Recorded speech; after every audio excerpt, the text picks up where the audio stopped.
မိတ်ဆွေပေါင်းသူတော်ကောင်းတို့ယခုအခါသင်္นานစရာအချိန်ရောက်ရှိနေပြီဖြစ်ပါ၍အပြည်ပြည်ဆိုင်ရာဗုဒ္ဓဘာသာပါဠိတက္ကသိုလ်နေပြည်တော်၏ဒုတိယဗမောက္ခချုပ်သင်္นานမှုဆရာတော်ဒေါက်တာရှင်နန္ဒကကြွရောက်လာပြီဖြစ်ပါသောကြောင့်ဆရာတော်၏ကြီးသီလဂုဏ်တမာရိဂုဏ်ပညာဂုဏ်တို့ကိုရည်မှန်း၍လက်ဆက်ပြထိတ်မှမိုး၍ဦးသုံးငိမ်ချရှစ်ခိုးကြော့ကြပါစို့ဓမ္မမိတ်ဆွေပေါင်းသူတော်ကောင်းတို့ခင်ဗျာ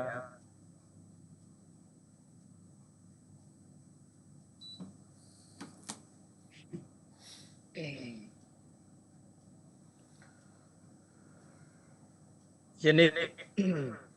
သာသနာတော်နှစ်2569ခုနှစ်မြန်မာတက္ကရာ1389ခုနှစ်နယုံလဇန်6ရက်ခရစ်နှစ်2025ခုနှစ်ဇွန်လ1ရက်တနင်္ဂနွေနေ့အပြည်ပြည်ဆိုင်ရာဗုဒ္ဓဘာသာပါဠိတက္ကသိုလ်နေပြည်တော်၏18ကြိမ်မြောက်စတုနိကာယသင်္นานစတင်တော်မူဖြစ်ပါသောကြောင့်နမောတတ3ကြိမ်ရွတ်ဆိုပူဇော်၍သင်္นานအားဖွင့်လှစ်ပေးပါရန်ဘုရားတပည့်တော်ခြေစုံဥခိုက်ရှစ်ခိုးတောင်းမှကြောအပ်ပါပြီဗျာနမောတတနမောတတဘဂဝတဘဂဝတောအရဟတောသမ္မာသမ္ဗုဒ္ဓတ္တနမောတတဘဂဝတဘဂဝတောအရဟတောသမ္မာသမ္ဗုဒ္ဓတ္တနမောတတဘဂဝတအရဟတောသမ္မာသမ္ဗုဒ္ဓတ္တ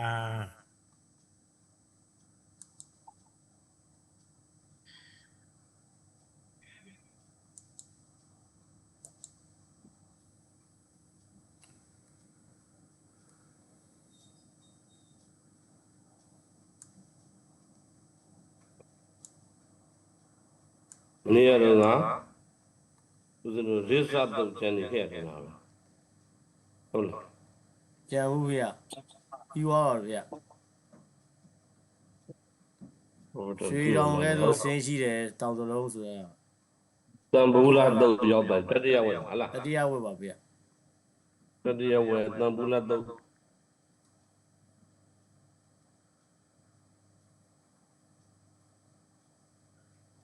တံဘူလာဝိနိတံဘူလာဆိုအများကိုပြောတာဘလူတယ်ပေါ့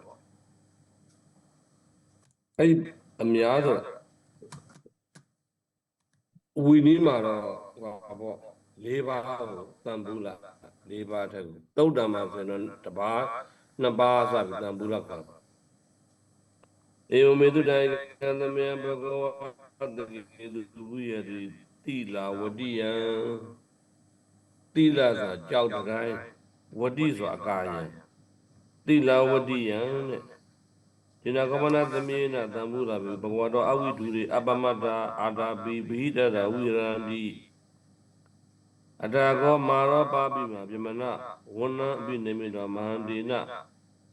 တတုံတဝေနာတတုံတဝေနာသတိလသာစံจิตကိုပြောအာဇိနခိပဏိဝတောဇိနောဂောပါဏတိဝင်ကောဂုရုပတ္တာတိဥဒုံပရဌာနကိတောယိနတေဘိကုတေနုပတ္တကေဥပဒမေတောတေဘိကုဣရာရောစာအဲ့မှာပါဠိတွေကသိခဲ့တယ်ဗောနော်ယူရုဂုရုရှုတော့အကျွန်ုပ်ဒီအဲ့မှာတက္ကတိုင်းကြောက်တိုင်းကာယံရှိတော့ကြောင်းနိုင်တဲ့အမှန်ကျောင်းရဲ့ဥဒ္ဒတိုင်းကအုပ်မုတ်တော့ကျောင်းနဲ့ကာတာအဲ့မှာမြတ်စွာဘုရားရဲ့အနည်းဝေးမှာယဟန်တွေကမမေ့မလျော့ဘူးဆိုတော့တတိရှိတာပြောတာပေါ့နော်မမေ့လို့တော့အပမတ္တဆိုတော့တတိကိုပြောတာအာတာပိဆိုတော့ဝိရိယကိုပြောတာပဟိတဆိုတော့ဧကဂရကိုပြောတာတတိရဲ့ဝိရိယရဲ့ဧကဂရရဲ့တတိဝိရိယဧကဂရတတိဝိရိယဧကဂရထားပြီးတော့နိဗ္ဗာန်လို့ဆေလွတ်တဲ့စိတ်ရှိတယ်ဆိုတော့ဧကဂရစိတ်နဲ့ပေါ့နော်အဲ့မှာနေရတယ်တဲ့နော်ဘုန်းကြီးတွေနေတာပေါ့အဲ့ဒီကမှရုပ်မှသောမနတိပုံနာသူကိုဖန်ဆင်းကကြီးမားစွာစံจิตထုံးနေစံจิตဆိုတဲ့ပါဠိ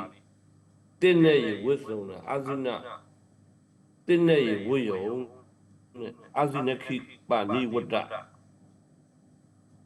တင်းနဲ့ရေဝတ်ထားတယ်ပင်ကိုထုံးထားတယ်အိုမင်းရကအသက်ကြီးတဲ့အရွယ်ရောက်ဆောင်ပြီးတော့အိမ်ရှင်ကဲ့သို့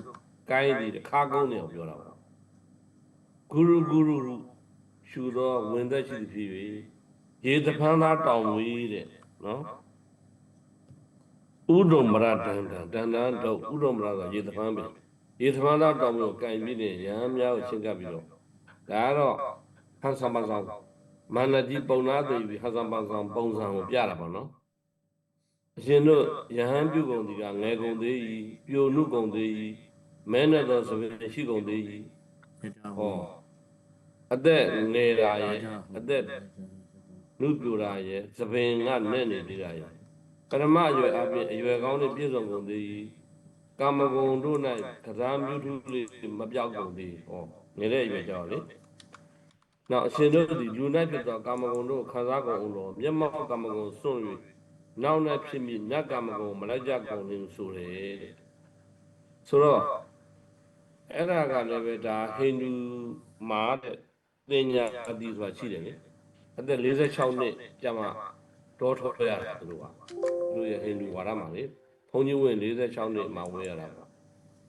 အဲ့ဒီကြားထဲမှာမျိုးဆက်ပြတ်မှာဆိုလို့ဟိန္ဒူမျိုးဆက်ပေါ့နော်အဲ့လိုမျိုးသူတို့ရဲ့ဝါဒရှိအဲ့တော့ဒီမှာနတ်ကလည်းပဲဒီယဟန်တွေကိုပေါ့နော်များသောအားဖြင့်ကယဟန်ဝတ်တဲ့ဆိုလဲဟိန္ဒူအဖွဲ့တွေဗုဒ္ဓဘာသာကူးပြောင်းလာတာများတာဆိုတော့သူတို့ရဲ့ tradition ဖြစ်တဲ့အသက်ငယ်ရွယ်တဲ့ဘုန်းကြီးဝတ်တာအလုံးမဟုတ်ဘူးပေါ့နော်ကြီးမှပဲဘုန်းကြီးဝတ်ပေါ့ဒါမှပဲအစဉ်ပြေမယ်သူ tradition ကိုကင်ပြီးပြောတဲ့သဘောပဲဖေရလည်းပဲတော်တော့ပဲအဲ့လိုမျိုးကြောင့်မလို့အများဖြင့်ကာမဂုဏ်ခံစားပြီးမှတောတွေထွက်ကြတာလူတွေကအခုခေတ်ဆိုဒုံတစ်ပါးပါနော်တက်ကြီးပါအဲ့လိုမျိုးငယ်ရွယ်နဲ့ကျတော့ဘာမှမသိဘူးအဲ့လိုပုံစံနဲ့သူကပုံစံနက်ကပုံသားရောက်ဆောင်ပြီးတော့ခုနလူရောက်ဆောင်ပြီးတော့ဘုန်းကြီးတွေကိုငယ်လေးနဲ့ဘာလို့ဘုန်းကြီးဝတ်တာလဲကြီးပွားဝတ်ပေါ့အဲ့လိုပြောချင်တာပုံနာငါတို့ဒီမျက်မှောက်ကာမဂုဏ်ဆွေနောက်နဲ့ဖြစ်ဒီနတ်ကာမဂုဏ်တို့ကိုလိုက်ကြသည်မောကုံတဲ့ကာမဂုဏ်အတွက်ဘုန်းကြီးဝတ်တာမဟုတ်ဘူးပုံနာငါတို့ဒီနောက်နဲ့ဖြစ်ပြီးနတ်ကာမဂုဏ်ဆွေမျက်မှောက်နဲ့အရိယာမဲ့အကျိုးတို့လိုက်ကိုဆိုလိုတာအဲ့သူတို့ခေတ္တကဘုန်းကြီးဝတ်တယ်ဆိုတာကပေါ့နော်ငယ်ရွယ်နဲ့ဘုန်းကြီးဝတ်တယ်ဆိုတာလူချမ်းသာနတ်ချမ်းသာနှစ်ခုရှိတဲ့အခါမှာနတ်ပြည်ရောက်ရှင်လို့နတ်သမီးတွေကိုလိုချင်လို့နတ်သမီးတစ်ဖက်900ပါပြောကြတာဟုတ်တကယ်တော့အဲ့ဒါလည်းမမှန်ကန်ပါဘူးနတ်သမီးတစ်ဖက်900ရှိတယ်ပုံတွေမှတ်လို့တော့မရဘူးဟိုနတ်မှာဘာမှမရှိပဲနဲ့နတ်တယောက်တည်းနေရတဲ့နတ်တွေလည်းအများကြီးရတယ်အဲ့တော့ဗမာပြည်မှာမှတ်ထားတာဟိုနတ်ပြည်ရောက်သွားရင်နတ်သားမှာဟိုနတ်သမီးကတစ်ဖက်900ဆို1000တောင်ဖြစ်နေပြီအဲ့ဒါမျိုးမဟုတ်ဘူးအဲ့ဒါမျိုးမှမရှိပါဘူးတကယ်တမ်းကျတချို့တက်တွေလည်းများရင်လည်းများမှာပေါ့အဲ့တော့နတ်ရဲ့ကာမဂုဏ်ခံစားရတဲ့ဘုန်းကြီးဝတ်တာမဟုတ်ဘူးသူတို့ကအဲ့လိုလူတွေကယူဆတာလူလောကကာမဂုဏ်နဲ့နတ်ပြည်ရဲ့ကာမဂုဏ်ပို့ပြီးတော့ကောင်းတယ်ပေါ့ဒါသူကအဲ့တော့နိဗ္ဗာန်ခေတ်စားတာမှမဟုတ်ဘူးအဲ့တော့ဘုန်းကြီးကပြန်ဖြေရတာအရိယာမဲ့အကျိုးတို့လိုက်ကိုမှန်ဤပုံနာနောက်နတ်၌ဖြစ်သည့်နတ်ကာမဂုဏ်တို့ကိုများစွာဆင်းရဲရှိကိုဤမြတ်စွာပင်ပန်းခြင်းရှိကိုမြတ်စွာဟောတော်မူ၏နတ်ကာမဂုဏ်ကလည်းပင်ပန်းတာဆင်းရဲတာပဲဘာဖြစ်လို့လဲဆိုတော့အချိန်မှမစားရင်တန်းတည်တာစိတ်တို့လိုပြဆောင်းတို့ရဲ့နတ်ကလည်းတန်းတည်တာပဲအဲ့တော့နတ်ကလည်းသိမဟုတ်သေးဘူးလေ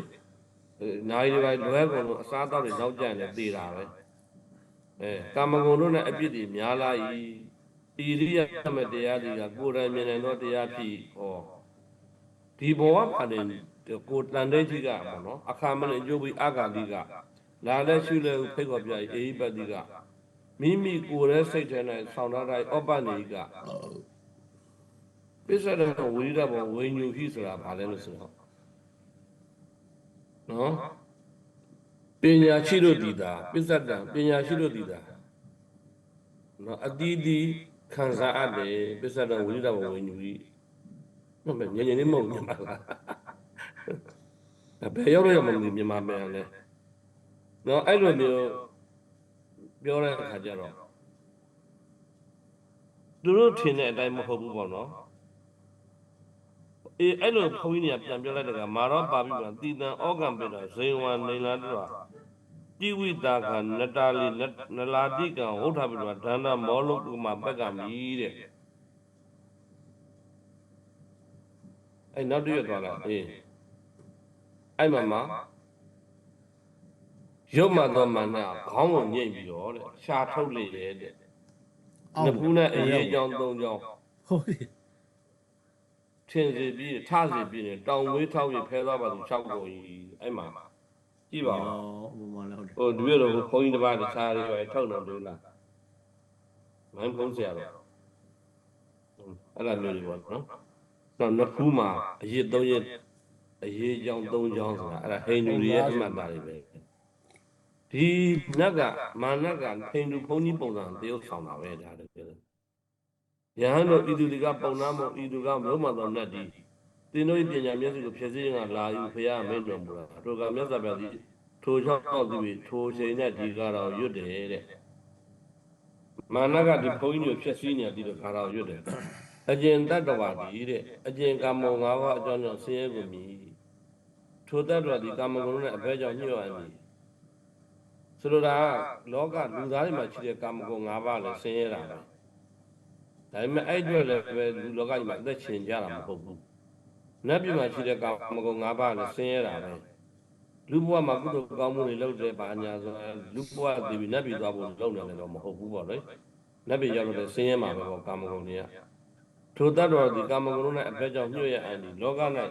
ဥပရိကိုညှိတွေ့တတ်သောတရားသိ၍ညှိတွေ့တတ်သောတရားဟုတ်သိ၍ထိုဥပရိကိုပယ်ပြောင်းခြင်းကတော့ကျင့်ရ၏တဲ့အဲ့တော့ကိလေသာပရိနိရောပတိကိလေသာတွေမရှိတဲ့နိဗ္ဗာန်ကိုရောက်အောင်ကျင့်ကြတာအားကြောင့်လို့လူတွေကလည်းပဲကုသိုလ်ပြုတဲ့လူတွေကုသိုလ်လုပ်တဲ့လူတွေအကုန်လုံးရဲ့ဒီပန်းတိုင်ပေါ့နော်ပန်းတိုင်နိဗ္ဗာန်ကိုပန်းတိုင်ထားမှာပေါ့သူကနိဗ္ဗာန်သွားဖို့ရပဲထိုရဲ့ကုသိုလ်ကောင်းမှုအကုန်လုံးဒီနိဗ္ဗာန်ကိုအတွက်အကျိုးကဖြစ်ပါစေဆိုတဲ့ဆန္ဒနဲ့ဘာပဲလုပ်လို့ဘယ်ကုသိုလ်ပဲလုပ်လို့အဲ့လိုတောင်းပါရောက်သေးတာမရောက်သေးတာတော့သူ့ရဲ့ပါရမီအနုရင်ပေါ်မူတည်လို့ပေါ့လေကုသိုလ်လုပ်တိုင်းလည်းနိဗ္ဗာန်ကြီးကတန်းရောက်သွားမှာမဟုတ်ပဲရောက်တဲ့လူတွေရှိတယ်မရောက်တဲ့လူတွေရှိတယ်အလံဝေးတဲ့လူတွေရှိတယ်အလံနေတဲ့လူတွေရှိတယ်အဲ့တော့ဘုံချတော့မှတ်လို့မရသေးဘူးပေါ့နော်ငါကုသိုလ်လုပ်တာပဲငါနိဗ္ဗာန်ကိုလက်ပြန်ရောက်မှာလူတွေလည်းပြောမရအဲ့တော့ဘာပဲပြောကုသိုလ်လုပ်ရင်တော့နိဗ္ဗာန်ကိုမှန်ပြီးတော့လုပ်တဲ့ဒါပါပဲနောက်သမိတ်တိတုတ်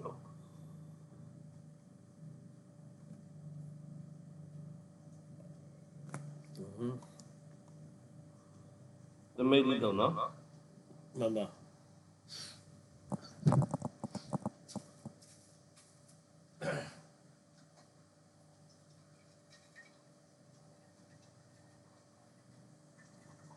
ယောဧကံသမယံဘဂဝတ္တကိသူဝိရတိတိလာဝတိယံတဲ့တဏှာလည်းပဲနော်ကြောက်တန်းကံရှိတော့ကြောင်းမှာသတင်းသုံးတာပဲတက်ကတိုင်းမှာပဲတက်ကတိုင်းဆိုတာကပိလို့ဒီဂုခေနီဘောပေါ့နော်ဒုက္ခ၌ရှင်သမိတ်တိဒီမြတ်စွာဘုရားမဏိမွေး၌မမေ့မလို့ပြည့်စုံအာထုံးတဲ့နိဗ္ဗာန်သို့ဆေလျောတော်ရှိသည်နေ၏တဲ့ဒါတကားတဲ့နေရာခုနဘုန်းကြီးနေအများကြီးသိတယ်ဒီဘုံနေနည်းနဲ့စိတ်ထားအတူတူပဲထိုအခါစိတ်ညစ်ရသောကက်လေတပါးဒီတရားနေတော်သမိတ်ဒီအားအကျဉ်ငါဤဆရာဖြစ်တော်မူသောမြတ်စွာဘုရားသည်ပူဇော်သူခန္ဓာမတိုက်၏တရားတွေကိုသိတော်မူ၏ငါအရတော်လေစွာငါသည်ကောင်းစွာအရတော်လေစွာသာသနာတော်မှာဟောတဲ့တရားတွေကကောင်းတယ်ငါသာသနာတော်မှာယဟန်ဖြစ်ရတယ်ကောင်းတယ်ငါတကယ်ကိုငါရဲ့အဲ့ဟောကုသိုလ်ကံကောင်းတယ်ပေါ့နော်ငါဤသတင်းသုံးပါလို့သီလရှိကိုကိုနဲ့ပေါင်းတဲ့မိတ်ဆွေရဟန်းတွေလည်းသီလရှိတယ်သဘောကလည်းကောင်းတယ်အဲ့မှာလည်းအရာတော်လို့အရာတော်လို့ဆိုတာအကောင်းနေကြီးပေါ့နော်မိတ်ဆွေရလည်းကောင်းဆရာလည်းကောင်းသာသနာတော်လည်းတွေ့ရတဲ့အရာအဲ့လိုစိတ်အကျဉ်ဖြစ်တယ်တဲ့အဲ့တော့ဒီပုဂ္ဂိုလ်ပေါ့ရှင်သမိတ်ကြီးဆိုရမထေရချမ်းချမ်းသာသာနဲ့နေရတော့မနက်ကသဘောမကျဘူးသူကရုပ်မှန်တော့မာနတိရှင်သမိတ်စိတ်ကြောင့်မိမိစိတ်ပင်သိ၍ရှင်သမိတ်ထံသို့ရှင်းခဲ့လေရှင်သမိတ်မနီမွေး၌မြေပြိုတကယ်တော့ကြောက်မှတ်တော့အတိုင်းကိုပြု၏အဲ့ဒီမာနနဲ့ပတ်သက်လို့သုတ်တွေကိုအခု30လောက်ရှိလေ့လာလိုက်အနှစ်သာရကောက်လို့ရှိရင်တော့ ကောင်းကောင်းစိတ်ကောင်းကောင်းထားရင်ရွေချက်ကောင်းကောင်းထားရင်မနက်ကနှောက်ချက်တယ်နှောက်ချက်တဲ့ပုံစံမျိုးစုံနဲ့နှောက်ချက်တယ်အခုကမြေကြီးကိုဖြိုကြတယ်နှောက်ချက်အဲ့ဒီနှောက်ချက်တဲ့ဟာကိုတတိထားပြီးတော့ရှောင်ရှားရင်အောင်နိုင်တယ်ဒါပါပဲတုတ်30လုံးဘာလို့ပြောမလဲမျိုးတွေကနာမည်ပြောင်းသွားတယ်ဘုန်းကြီးတွေနာမည်ပြောင်းသွားတယ်ဖရာရေမာနရေနောက်ကဘုန်းကြီးတွေရဒါပဲရှိတာပဲဒီဇက်ဆောင်ကဒီတုတ်တန်30လုံးမှာအဓိပ္ပာယ်ကမာနကနှောက်ချက်တယ်ဆိုတာကိုပြောတယ်နှောက်ချက်တဲ့ပုံစံကတော့ပုံစံမိမိနဲ့နှောက်ချက်တယ်ဒီမှာကတော့မြေပြိုပြီးတော့နှောက်ချက်တယ်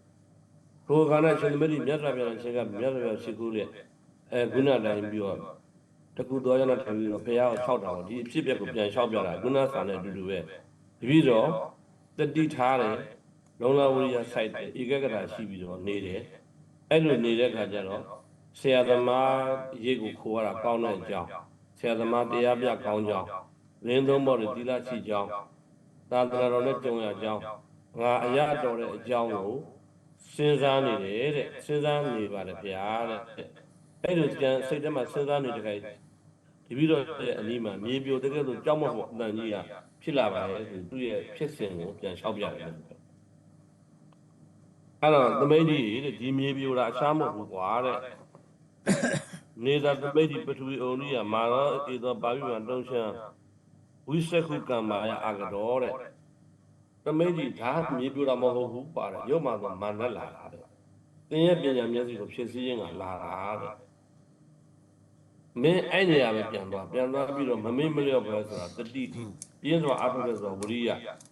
မမေ့မလျော့သည်ဖြည်းဖြည်းတတိရှိသည်ဖြည်းဖြည်းပြင်းစွာအထုသည်ကြိုးစားအထုသည်ဖြည်းဖြည်းဝရိယရှိသည်ဖြည်းဖြည်းနိဗ္ဗာန်သို့ဆေလွတ်သောသိရှိသည်ဧကဂရကြ concentrate လုပ်တာပေါ့နော် concentrate လုပ်တာနေလို့တော့တဲ့အဲ့ဒါတတိရှိရမယ်လုံးလာရှိရမယ်ဧကဂရကြပြင်းငိမ့်နေရမယ်အဲ့သုံးခုရှိလို့ရှိရင်အဲ့မှာပဲသွားနေတယ်ဘုရားသွားပြီးတော့အယုဒိပြုပြီးတော့အဲ့နာပြန်ထတာဒုတိယကျင့်လည်းအဲ့လိုစဉ်းစားတယ်ကြိုးစားအထောက်တယ်ဒုတိယကျင့်ထပ်ပြီးတော့မြေပြိုတကယ်လို့တောင်းမဖို့အပန်းကြီးနတ်ကပြောတယ်တို့ကသမိတ်တိရောမသောမာနကိုခါရာပြီးရွတ်တယ်ဒီကဖရာမရွတ်တော့သမိတ်တိကရွတ်လိုက်တယ်တတ္တယံပပိစီတောအာခါရသမာနဂါရိယံတတိပညာစမေဗုဒ္ဓဟောတတိရဲ့ပညာရဲ့မေဗုဒ္ဓစိတ်တင်္စသုသမာဟိတံသမာဓိရှိနေကာမံကရတုရူပနိနေဝမှာပြရိတေတိငါတို့လူပေါင်းနဲ့ရဟန်းပေါင်းတို့တရားတရားနဲ့ဝင်ပြီးတော့ဘုန်းကြီးဖြစ်လာတာရဟန်းပြုလာငါမှာတတိလည်းရှိတယ်ငါမှာပညာလည်းရှိတယ်စိတ်ကိုလည်းကောင်းစွာစောင့်တည်ရတယ်ဒါသမာဓိပြောတာကျောင်းမဘောတော်ရိုးစလို့အလိုချင်တဲ့ပြုတော့ငါ့ကိုတုံလို့စနေမင်းငါ့ကိုလာပြီးတော့မလျှောက်ချမ်းနဲ့ပေါ့နော်ဒါမလျှောက်နဲ့သေရလျှောက်တယ်မလျှောက်နဲ့ငါမကြောက်ဘူးပေါ့အဲ့လိုသဘောပေါ့နော်ငါ့ကိုတုံလို့စနေနေမဟုတ်ဘူးဆိုငါကြောက်တဲ့လူမဟုတ်ဘူးလို့ပြောတာမြတ်စွာဘုရားလည်းခုနနေအောင်ပြန်လှုပ်လိုက်တယ်တို့ကရုပ်မှန်သောမှန်တဲ့သမိဋ္ဌိယံဒီငါ့ကိုတီးပြီးဆင်းရဲခြင်းလုံးမတန်ခြင်းပြီးထိုရတဲ့ပဲတွေ့လေကြီးတဲ့စိတ်ဆွမ်းအင်ပေါ့လူဟာကြောက်တဲ့လူတို့ဖြဲကြောက်တယ်အဲ့ဒါကြောက်တဲ့စိတ်ကိုမမွေးနဲ့ကိုကလူတချို့လူကဟိုကြောက်တယ်ကြောက်တယ်အဆဆာကြောက်เสียရတွေးနေနော်ကြောက်တဲ့လူတွေကပို့ပြီးတော့ကြောက်တဲ့လူကနှခါထိရတယ်လို့ပြောတယ်သိလားအဲ့ပါဟုတ်တယ်ကောင်းတယ်လို့တဲ့အခါကျရင်ကြောက်စိတ်မမွေးနဲ့ကြောက်အောင်လည်းပဲအဲ့လိုမာနရဲ့အသင်းပေးနေနှောက်ချက်တာအဲ့တော့ကိုကတခုကောင်းတယ်လို့ဟိုဖြစ်စည်းလို့ပေါ်လာတယ်စာတတ်ဒီပဲဖြစ်စီဘာလို့ဒီပဲတရားထိုင်ဒီပဲဖြစ်စီတောတော်ဒီပဲဖြစ်စီဘုံကြောင်းတယ်ဒီပဲဖြစ်စီအဲ့လိုအနောက်ချက်ကအမြဲတမ်းလာတာနော်လူဒီပဲဖြစ်စီဟိုစန့်ကျင်ဘက်ကတော့အမြဲတမ်းလာခဲ့တာဒါပေမဲ့အဲ့ဒါတွေတန်အောင်တိုက်ပါပေါ့နော်ဒါပေမဲ့တခါတလေကြည့်ရမှာက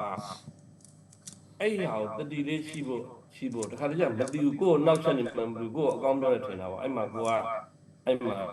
တရားတွေမအောင်မြင်မဲ့ဖြစ်သွားတာရှိရပါတော့အဲ့မှာအဲ့ဒါပြီးသွားပြီခေါတိကတော့နောက်တက်ပညာစက္ခုဆိုဘုံဖိုတင်ရသွားတတိယသုဒ္ဓဆိုတယ်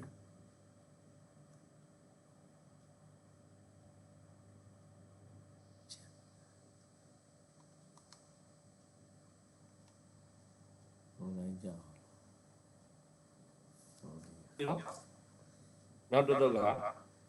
ဂေါတိကတော့ဘုန်းကြီးပဲ အဲ့ဣတိဂိလိနော်ရာဇဂိုပြောင်းသွားပြီရာဇဂိုပြီးရှင်းတဲ့တို့အစာကျွေးဝေလူအောင်ကြောင်းမှာသတင်းသုံးတယ်ဝါပဲနေပေါ်တဲ့ကြောင်းမှာဣတိဂိလိဆိုတာဣတိယယတိဂိလိကမြို့လားဣတိဂိလိတောင်သွားတောင်ပမာလို့ယတိတွေကိုမြို့တဲ့တောင်အမှန်တော့ယတိကိုမြို့တာတော့မဟုတ်ဘူးယတိတွေကမနေ့ကကောင်းကင်ပေါ်မှာဇံပြန်သွားတယ်ညနေကျတော့ပြန်ရောက်လာကောင်းကင်ပေါ်အဲ့ဒါပြင်ပျောက်သွားဘာမှမသိရဘူးလေအော်အဲ့တောင်သားကြယတိတွေပျောက်သွားယတိတွေမြို့သွားတယ်လို့အဲ့လိုထင်တော့ဣတိဂိလိတောင်လို့သူကမဲ့တယ်အဲ့မှာမင်းနဲ့တော့ကြောက်ပြန်နေတယ်တဲ့အဲ့ဒီအခါမှာဂေါတိကမထေမမေးမလျော့ဆိုတတိရှိပြီးတော့ပြောတာတတိရှိရင်မမေးတော့ဘူးပြင်းစွာအာထုတ်တယ်ဆိုဝရိယအာကောင်းတော့နိဗ္ဗာန်ကိုဆီလျော့တော့စိတ်ကြည်ဖြစ်၍နေလတ်တော့ဝင်စားတဲ့တော့လောကီဆံသမဘတ်ကိုရတယ်အဲ့တော့ဇမန်ဆံရလိုက်ဝင်စားတဲ့တော့ထိုလောကီဆံသမဘတ်ရှောကြရည်လောကီနဲ့ပတ်သက်တဲ့ရတဲ့ဇံတွေကအတိမမြဲဘူးအာယုန်နဲ့တွေ့ရင်ကြောက်တဲ့အာယုန်နဲ့တွေ့ရင်နှစ်သက်စရာအာယုန်နဲ့တွေ့ရင်နှစ်သက်စရာအနံနဲ့တွေ့ရင်နှစ်သက်စရာအနံနဲ့တွေ့ရင်အဲ့ပေါ်မှာအနံပေါ်မှာตายရသွားရင်ပန်းမင်လေးတွေမွေးနေဆိုတာမျိုးပေါ့လေပန်းမင်လေးတွေလှနေဆိုတာမျိုးခံစားပါတော့စင်စေးခြင်းတွေပေါ့အာယုန်တွေခံစားရပါ emotion ကို entertain လုပ်တာပေါ့အဲ့လိုခံစားရတဲ့ခုနဆန်းကချောချောကြပါရှောက်ကြမြောင်တဲ့အရှင်ဂေါတိကပြောအဲ့လိုပေါ့တတိထားမယ်အားထုတ်မယ်ပညာပါမယ်ဧကဂရရှိမယ်ဒါပေမဲ့လောကီဆောင်ရတယ်6ကြိမ်မြောက်လဲချောကြပါ9ကြိမ်မြောက်လဲချောကြတယ်ဟော9ကြိမ်မြောက်ကြတော့ဝင်စားတဲ့လောကီဆောင်တမန်ကိုရပါတယ်တမန်ဘတ်တည်ငြိမ်သွားပါတော့အဲ့မှာရှင်ဂေါတိကမှဒီလိုစိတ်တန်ဖြစ်နေငါ6ကြိမ်ဒီဇန်နေလောကီဆောင်နေချောကြတယ်ငါသည်ဓာလနဲ့ကိုဆောင်၍တတ်တရားမကောင်းလို့ဆိုအကြံဖြစ်၏ထိုကမာနသည်ရှင်ဂေါတိကစိတ်ကြံကိုမိမိစိတ်ဖြင့်သိပြီးမြတ်စွာဘုရားသောရှင်ကမြတ်စွာဘုရားကာရဏမိရွတ်ဆိုလျောက်သား၏ကြီးစွာသောလုံလဝိရိယရှိတော်မူသောကြီးစွာပညာရှိတော်မူသောဘုရားဖြင့်၎င်းအရှံဖြင့်၎င်းခဏလုံးသောဘေးရန်ကိုလုံတော်မူသောစိတ်ကောင်ပြည့်စုံတဲ့မြတ်စွာဘုရားအရှင်ဘုရားရှိတော်ဥခိုက်ပါ၏မာနကလျှောက်တာရှိတော်ဥခိုက်ပါ၏ဘုရားတဲ့နော်တော့ဥခိုက်ပါ၏ဘုရားအာဂင်ခတိစေတယတိတန်နိတိတဇုတိနေတာကထိုင်းဘဂဝါတော်ညာသာဝကသာတဲ့တော်တဲ့ကြီးတော်သောလုံလရှိတော်မြတ်စွာဘုရားဘုရားရှင်ရဲ့တပည့်ဂေါတိကသည်တေခြင်းဖြင့်နှိမ့်ဆက်ရည်သိပြီးတေခြင်းကိုတောင်းတနေတယ်တဲ့ဇန်6ကြိမ်ချောတာတော့ဓာဆောင်တာစိတ်စောလုံးလပြီးဘုံတကူကိုဆောင်းတော်မူထိုးပြီးဂေါတိကတားမြစ်တော်မူတော့ဘုရားလူမြတ်စွာဘုရားလူ၌ထင်ရှားကြော်ဆိုတာမတော်နဲ့မွေးလျော်တော့အရှင်ဘုရား၏တပည့်တော်ကသည်အရဟတဘုံသို့မရောက်မူ၍ကျင့်စေတဲ့ကတည်းကဖြစ်လေအဘဲကြောင့်တရားလက်တန်ကိုလျှောက်ထားတယ်တဲ့နတ်ကစေရနာကောင်းလို့လို့ပါလို့နဲ့အဲ့လိုလာလျှောက်တယ်အဲ့ဒီခါမှာတဲ့ဧဝနိတိတံကုပ္ပရိနာဝကင်္ကံဒီဇီဝိတံသမူလံတဏမံဘုံရဂေါတိကောပြိနေဘူးတော်တဲ့အမြင်နဲ့တကွာတော့တတ်မဲ့ဥတနာကိုနှုတ်ပယ်၍ဂေါတိကဒီပြိနေမှာပြုပညာရှိတို့ဤသို့ပြုကုန်၏မိမိအသက်ကိုအလိုမရှိကြကုန်မိန်တော်မူ၏ထိုကမြတ်စွာဘုရားမိန်တော်မူတယ်တဲ့အဲ့တော့မြတ်စွာဘုရားကအဲ့ဒီဂေါတိကပြိနေမှာဆန်တဲ့နေရာကိုဣတိဂိရိတောင်တော်ကကြောက်တဲ့နေရာယူကြွတော်မူပေါ့နော်အဲ့ဒီကမှာဂေါတိကမထေပေါ့နော်ကြောက်ကြအောင်ချက်ပြီးအဝေးမှာတော့ညောင်ဆောင်တဲ့ဥကောင်းတွေခန္ဓာကိုယ်လဲနေတဲ့အချိန်ကောင်းလို့မြင်တော်မူတာဒီတို့ကအခိုးကဲ့သို့အမဲမောင်ကဲ့သို့ထင်သောအရာကြီးရှေ့ရက်နဲ့တွားပြီးအနောက်ရက်သို့တွားပြီးမြောက်ရက်သို့တောင်ရက်သို့အထက်ရက်သို့အောက်ရက်သို့အတောင်ရက်သို့တွားပြီးအဲ့တော့အခိုးအငွေ့တွေလွတ်ပြီးသွားတာမာနဖြစ်မှာပေါ့အဲ့မှာမြတ်စွာဘုရားပြောတာအဲ့အငွေ့တိုင်းညွတ်ကြည့်လိုက်ပါပတ္တရနောတုံဝေဘိက္ခုဣဒံဒုမာဟိတတံတိမိတာဟိတတံဂစ္စတိဝါပုရိမံပစ္စည်းမံဥဒ္ဒရံဒက္ခိဏံအရောအနုဒိကံမြင်နေတဲ့တရားအဲ့ဒါအငွေ့အခိုးအငွေ့တိုင်းပေါ့ငကားငွေ့ပေါ်ဆိုမျိုးဧသောကောဘိက္ခုမာရောပါပိမာဂေါတိကတကုလဘောဓဝိညာဏသမုဒတိဂေါတိကသေဝါရကကြောဘယ်ကိုရောက်တော့လဲဆိုလိုက်ရှာနေတာအဲ့မာနက နော်ကတ္တဂေါတိကတ္တကုလပဝိညာဏပရိစ္ဆေအပရိဒိတိနာသာဘိက္ခုဝိညာဏဂေါတိကကုလပပြိနိဗ္ဗောစိတ်စေတသိက်စေတသိက်ကိုအကုန်လုံးချုပ်ပြီးတော့ပရိနိဗ္ဗာန်ခန္ဓာပရိနိဗ္ဗာန်ပြည့်စုံပရိနိဗ္ဗာန်ရောက်သွားအထာကမှာတော့ပါပြီးမှဘေလူဝပန္တုဝိညာအာရယေနဘဂဝါအမြတ်စွာဘုရားဆောင်းနေလာပြီးတော့တီးတဲ့ဆောင်းနေလာပြီးတော့မြတ်စွာဘုရားလျှောက်တာပြီးတော့အဲ့လိုပဲတဲ့ဂေါတိကမထေတည်သွားတဲ့ခါကျတော့ပြိဋိဘံဆန်သွားတော့သူကပြိဋိဘံဆန်တယ်လို့မပြောဘူးအထက်ရောက်သွားလားအောက်ရောက်သွားတောင်ရောက်သွားလားမြောက်ရောက်သွားလားရှာကြည့်တာဂေါတိကဘယ်ရောက်လို့မှမသိပါဘူးတဲ့အဲ့တော့မြတ်စွာဘုရားယောတိတော်တိတိတံမန်တော်မြဲမြံသောပညာတည်ရင်းနဲ့ပြည့်စုံအကျင့်ဂေါတိကမြင့်ရပါလို့အာထောလုံးလိုက်ကြည့်ပြီးဇံဝင်သားလေးကြီးအခါကသိဇံနဲ့မွေးလျော်မိမိအသက်ရှိကိုပင်အသက်ရှိခြင်းကိုပင်အလိုမကြည့်ထိုဂေါတိကတေမင်းစစ်တီကိုအောင်ပြီးတဖန်ဘဝတစ်ကိုပြန်မလဲမူ၍အဝိဇ္ဇာနဲ့တကွာသောတမ္မဝတ္တနာကိုပယ်နှုတ်လျက်ပြိဋိဘံပြုတော်မူလေမိန်တော်မူ၏အဲ့မှာမာနက6တာဒီနေရာမှာပြဿနာပါရှိတော့ဆိုတော့ဒီဝိထုကကြတော့ခွန်ကြီးပေါ့နော်ခုနဂေါတိကမထေရဇံ6ကျင်ချောတယ်တစ်ချိန်ကြမှာအောင်လို့လာတယ်အဲ့မှာသူကဘယ်လိုဓာတ်ဆောင်တာလဲပေါ့နော်ဓာတ်ဆောင်တာဓာတ်ဆောင်တာပြီးတော့သူ့ကိုယ်ကိုစုံးစီပြီးတော့တဲ့ခါကျတော့ကိုဘုန်းကြီးလည်းပြီးတက်သေးရလားပေါ့နော်ဖះကလည်းအားပေးတာဆိုတဲ့အပေါ်ယံကြောကြည့်ပြီးတော့လူတွေပေါ့နော်ဘုရားဘာသာတကယ်စာပေကိုမနှံ့တဲ့လူတွေသို့မဟုတ်တန်တရားဖြစ်เสียဒီဇလန်းပေါ်မှာဝေဖန်သုံးသပ်ပြီးတော့မေကုံမေးရလူရှိတာပေါ့ဒီလိုသူတွေတနာပြည့်လူတော်ရှိတယ်ဘုရားဘာသာဒီနိဗ္ဗာန်ရဖို့တတ်ဖို့အားပေးလာပေါ့ဗျကောင်းသလားပေါ့ကိုဓာတ်နဲ့ပြီးတယ်ဒါပေမဲ့ तू ကလူအလုံးကနိဗ္ဗာန်ကိုသွားကြတာပေါ့နော်သွားဖို့ရလိုကြတာနိဗ္ဗာန်ကိုလိုချင်တဲ့စိတ်ဒီကုသိုလ်လားအကုသိုလ်လားဆိုတော့နိဗ္ဗာန်ကိုလိုချင်တာလည်းပဲလိုချင်တယ်ဆိုတဲ့ဟာကြီးကအကုသိုလ်တော့အဲ့ဒီနေရာမှာနိဗ္ဗာန်ကိုတခြားလိုချင်တာကိုကြတော့အကုသိုလ်လို့ပြီးနိဗ္ဗာန်လိုချင်တာကိုကြတော့အကုသိုလ်လို့မပြောကြဘူးပြောရင်မကြိုက်ဘူးဘာလို့နိဗ္ဗာန်လိုချင်တဲ့စိတ်ကြီးကလိုချင်တယ်လို့လည်းပြောပြီးအကုသိုလ်လို့ပြောတော့အဲ့ဒါတမ္မာဆန္ဒပေါ့လူတွေကပြောကြပါဒါကနိဗ္ဗာန်လိုချင်တာကြတော့ကောင်းတာကိုလိုချင်တာဖြစ်တဲ့အတွက်တမ္မာဆန္ဒအကုသိုလ်မဟုတ်အဲ့တော့ရှင်ဘုဒ္ဓဂေါတကရေးထားပါနော်နိဗ္ဗာန်လိုချင်တာလည်းပဲအကုသိုလ်ပဲပေါ့လိုချင်တဲ့ဟာမှန်သမျှအကုသိုလ်ပဲသို့တော့အကုသိုလ်ကိုအမိပြုပြီးလိုချင်တဲ့စိတ်ကိုအကြောင်းပြပြီးရှမ်းသာချင်တာလည်းရွှေတထေးဖြစ်ချင်တာနာမည်ကြီးချင်တာအားလုံးကအကုသိုလ်အခြေခံတာသို့တော့လည်းအလုံးလုံးတဲ့ခါကျတော့အကုသိုလ်မပါတော့ဘူးနော်ခုလည်းဒီလိုပဲပေါ့ဒီဘုန်းကြီးကသူကပေါ့အဲ့လိုဇန်တွေချောကြနေဇန်တစ်ခုတီးနေတယ်နောက်ဆုံးချိန်အဲ့မှာသူကဓာတ်နဲ့ခြေတော့ပဲဖြစ်ဗာတော့ဖြစ်ကိုအသက်တပ်အောင်ဒီဝေဒနာကိုရှုတာပေါ့အဲ့ဝေဒနာခွာသွားတဲ့အခါနိဗ္ဗာန်ရအောင်အရဟတဖို့ရောက်သွားဆိုအကြောင်းတရားတော့မကောင်းဘူးအကြောင်းတရားတော့ခုနလိုပေါ့နော်ကိုတတ်တယ်ဆိုတော့အာနေသောကိုအဆုံးစီနေတော့ကောင်းတာမဟုတ်ဘူးအဲ့တော့ဗုဒ္ဓဘာသာအတွေးခေါ်တူကအဖန်905ခေါ်ပါဆိုတယ်ပဲရှောက်ပြီးတော့ suicide လုပ်တယ်ပေါ့ suicide ကိုအားပေးသလားဆိုတာမျိုးတွေကလူတွေကအဲ့လိုတွေးရစီဒါပေမဲ့အကုသိုလ်အကြောင်းပြုပြီးတော့အရဟတဖို့ရသွားပါလုပ်တဲ့လုပ်ငန်းဆိုရင်မကောင်းအပေါ်ရပြောကြည့်ဒါပေမဲ့ရရှိရတဲ့ရလကတော့နိဗ္ဗာန်ထိရောက်သွားအဲ့လိုပါပဲနိဗ္ဗာန်သွားခြင်းနဲ့ဆိုတဲ့လောဘကိုအကြောင်းပြုပြီးတော့နိဗ္ဗာန်ရအောင်တကယ်ကြိုးစားအထောက်တဲ့အချိန်မှာတော့အကြောင်းပြုတာကတော့လူကျင်တဲ့စိတ်ကိုအကြောင်းပြုတာတကယ်ရသွားတဲ့အခါကျတော့လူကျင်တဲ့စိတ်မရှိတော့ဘူးနိဗ္ဗာန်အဲ့လိုမျိုးအောင်မရမယ်ဒါကြောင့်မလို့ဒီအကျမ်းပြုအကျမ်းပြုလူကနေဒီလိုဟာမျိုးတွေလိုက်ရှာပြီးတော့ဒီလိုဝတ္ထုတွေ3-4ဝတ္ထုတော့ရှိတယ်ဘုရားဘာသာ suicide ကိုအားပေးသလားဆိုပြီးတော့လုပ်တာဘာကြောင့်လဲဆိုတော့အခုခေတ်မှာဘာခေါ်တယ်လူတွေတေကန်လေးကြလို့ရှိရင်လေမဟုတ်တယ်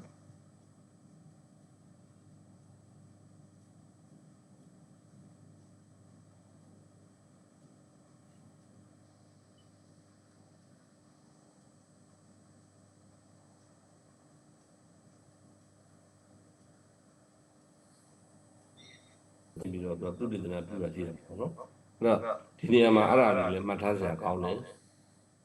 ရည်ရွယ်ချက်နဲ့လှုပ်ဆောင်ချက်ကတော့နိဗ္ဗာန်ကိုသွားဖို့ဆိုပြီးတော့လှုပ်တာပေါ့လေလှုပ်ဆောင်ချက်ကတော့မကောင်းဘူးကာယကံအနေနဲ့မကောင်းဘူးပေါ့နော်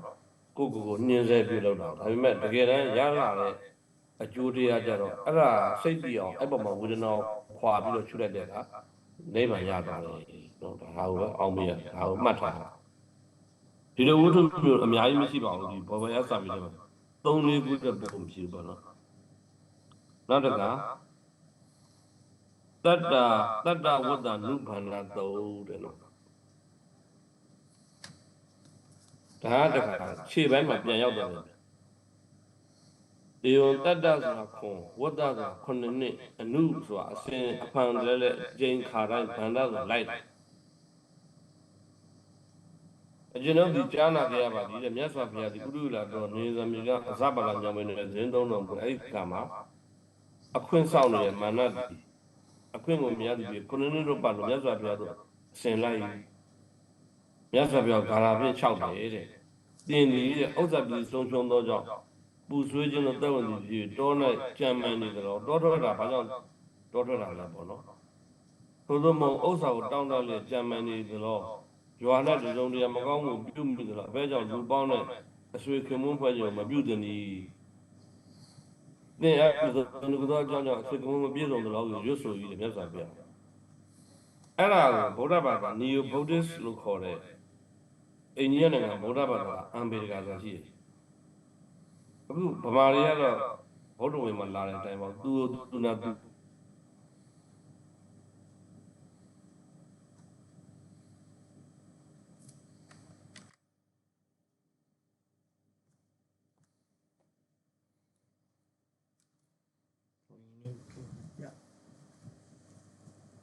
ဗုဒ္ဓရဲ့ဓမ္မဆိုစာအုပ်မှာဗုဒ္ဓမြတ်ဆိုတောထွက်သွားတာပါတဲ့စစ်မှုထမ်းမှာကြောက်လို့ပါသူလည်းအဲ့လိုကြီးတယ်သူ့ကိုကြည်ညိုလူ2 သန်းလောက်ကလည်းအဲ့လိုပဲမှတ်ထားတယ်ဘောရမသေတ္တရမင်းသားတောထွက်သွားတာစစ်မှုထမ်းမှာကြောက်လို့တဲ့နော်အဲ့လိုမျိုးပေါ့နော်သူကရေးတဲ့ခါကျတော့ဒီမာနရဲ့အကြံစီမျိုးနဲ့အဲ့ဒီပြောရတယ်ခက်ဆင်စင်ပဲမင်းပစ္စည်းဥစ္စာတွေဆုံးရှုံးသောကြောင့်နော်တောကရောက်ပြီးတော့ကြံမိုင်းနေရလားဥစ္စာကိုတောင်းတကြံမိုင်းနေရလားတစုံတယောက်အပြစ်ကြောက်လို့နန်းတော်ခိုးဆိုးလူရလို့တော်ပြေးလာတာအဲကြောင့်လူပေါင်းတဲ့အဆွေကူဖះတဘာတဲ့နေရာများတာဟုတ်ဘာလို့ဆိုမင်းပိဋကကြောက်လို့တော်လည်းမနေရလားသင်အဲ့တစုံတယောက်ကြောင့်အဆွေကူမပြည့်စုံတော့မင်းပေါင်းမဖတ်တဲ့မဲ့လူမရှိလို့အပြင်ထွက်လာတာအဲ့လိုမျိုးရွတ်ဆိုတာမာနကရဲဆက်ဆက်ဖះမာနငါဖះဒီပူဆိုးခြင်းအလုံးစုံအပြစ်ကိုတူ၍အပြစ်မရှိပူဆိုးခြင်းမရှိပဲဇံဝင်ကားတယ်အလုံးစုံသောဘဝနဲ့လူကြီးမှုလောဘဆိုတဲ့တဏှာကိုဖျက်ပြစ်နေအာသောကင်းတော်ဇံဝင်စားဤဘုရားတော်ရိုးရိုးပဲမရတာပေါ့နော်အမှန်တော့စိတ်တို့စရာကြီးပေါ့နော်အဲ့ပြီးတော့သစီမက်ကနာမေတမနောမောက္ခတိတို့အဲ့လိုဆက်လာပြီးတယ်မာနအကျဉ်သူတို့သည်အကျဉ်ချွေငွေစားသောဥစ္စာတို့ငါ၏ဥစ္စာကိုဆိုကုန်၏ဟောသူကအကျဉ်ပုဂ္ဂိုလ်တို့သည်အကျဉ်ဥစ္စာကိုငါ၏ဥစ္စာကြီးဆိုကုန်ငါသည်သိသိသောဥစ္စာတည်းဟုလည်းဆိုကုန်၏ထိုသူတို့ပြောသောအရာတို့၌သင်၏စိတ်အကဲချစ်သည်ပြန်သင်သည်ငါနဲ့ပဲမှမလို့မင်းပစ္စည်းဥစ္စာဆွဲလန်းလို့ငါလက်ထက်ကလွတ်မှာမဟုတ်မာနအကျဉ်သူတို့သည်အကျဉ်ဆွေငွေသာသောဥစ္စာတို့ငါ၏ဥစ္စာကိုဆိုကုန်၏ထိုသူတို့၏ဥစ္စာမျိုးသည်ငါအားမရှိပါဘူးတဲ့သူတော်ကောင်းနဲ့သူရုံမှနဲ့စကားပြောကြတာပေါ့နော်အကျဉ်သူတို့သည်ဤသို့ပြောဆိုကုန်၏ထိုပြောဆိုသူတို့သည်ငါမဟုတ်ငါဤဘာခီကိုလည်းသင်မမြင်နိုင်မာနယုတ်ဤသို့သိတော်မိန်တော်မူ၏နိဗ္ဗာန်သို့သွားသောသူတို့၏ဘေးမရှိသောခီးတို့အစဉ်လိုက်ပြီးဖြစ်ခင်ရဖဲလေတော့တင်တယောက်သိတာတော်လို့လားဘဲကြောင့်သူတော်ကိုဆုံးမလို့ဆို၏အဲ့မြတ်စွာဘုရားမာနကပြောတယ်ကိုတော်တပါးနိဗ္ဗာန်သွားတာဘာကြောင့်သူများဆွဲခေါ်နေရလဲတစ်ဖက်ကနိဗ္ဗာန်သို့သွားလို့ကုန်သောအကျဉ်သူတို့သည်တဲ့သေမိတရားမဟုတ်သောနော်တေတံဗုဒ္ဓအခါမိယသစ္ဆံတံနိရုပတေအဲ့မှာတစ်ဖက်ကနိဗ္ဗာန်သွားလို့အကျဉ်သူတို့သည်သေမိတရားမဟုတ်သောသာရမြမရှေ့သားနေနေသွားလိုက်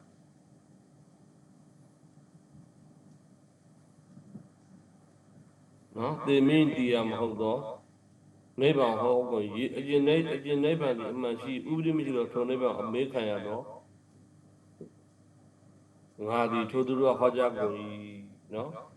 နိဗ္ဗာန်လိုချင်တဲ့လူတွေတော့မြတ်စွာဘုရားတရားဟောကိုဟောရမယ်ပေါ့နော်ဥပမာပြောမယ်ဆိုရင်တဲ့အရှင်ဘုရားဥပမာတော်ကရွာဒီလည်းကောင်းဏီကုန်းဒီကမနီမွေးနဲ့ရေကန်ရှိအဲ့ဒီရေကန်မှာပဇွန်ရှိတယ်ပေါ့နော်အဲ့ဒီများလာကုန်သောယောက်ျားငယ်ငယ်လေးတွေမိန်းမငယ်ငယ်လေးတွေဟာသူတို့နေတဲ့ရွာသူတို့နေတဲ့ဏီကုန်းကနေပြီးတော့ထွက်ပြီးတော့အဲ့ဒီရေကန်ကိုလာကြတာပေါ့ပဇွန်ကိုရေကန်ထဲကနေပဇွန်တွေဖမ်းပြီးတော့ကုန်းပေါ်မှာထားတယ်အရှင်ဘုရားထိုပဇွန်ဒီလက်မှတ်ကိုသာလေအထက်သို့မူပြီးဆောင်ညာထိုထောင်သောလက်မှတ်ကိုသာလေထိုယောက်ျားပြုလို့ဒီမိန်းမပြုလို့တော့တစ်သားဖြစ်လေကောင်ကြောက်စီလို့ပြီးတော့ဖြတ်မှုဖြတ်ကိုပဇွန်ရဲ့လက်ကလေးတွေကိုဖြတ်မှာပေါ့နော်တစ်သားဖြစ်လေကောင်ကြောက်စီလို့ပြီးတော့ဖြတ်မှုဖြတ်ကုန်ရည်ချိုးမှုနဲ့ချိုးကုန်ရည်ဖဲ့မှုနဲ့ဖဲ့ကုန်ရည်အဲ့လိုဖြစ်လို့ရှိရင်အဲ့ပဇွန်ကပြက်ကုန်ပြီးတော့ချိုးပြီးတော့ဖဲ့ကုန်ပြီးတော့လက်မလို့ထွေကောင်သစင်းကမထိုက်အရှင်ဘုရားအဲ့လိုပေါ့ပဇွန်ကိုချိတဲ့ခြေချောင်းလက်ချောင်းကိုချိုးပလိုက်ရင်ကိုယ်ထဲကိုပြန်ရောက်ဖို့လို့တယ်အဲ့ဒီမှာတိုင်း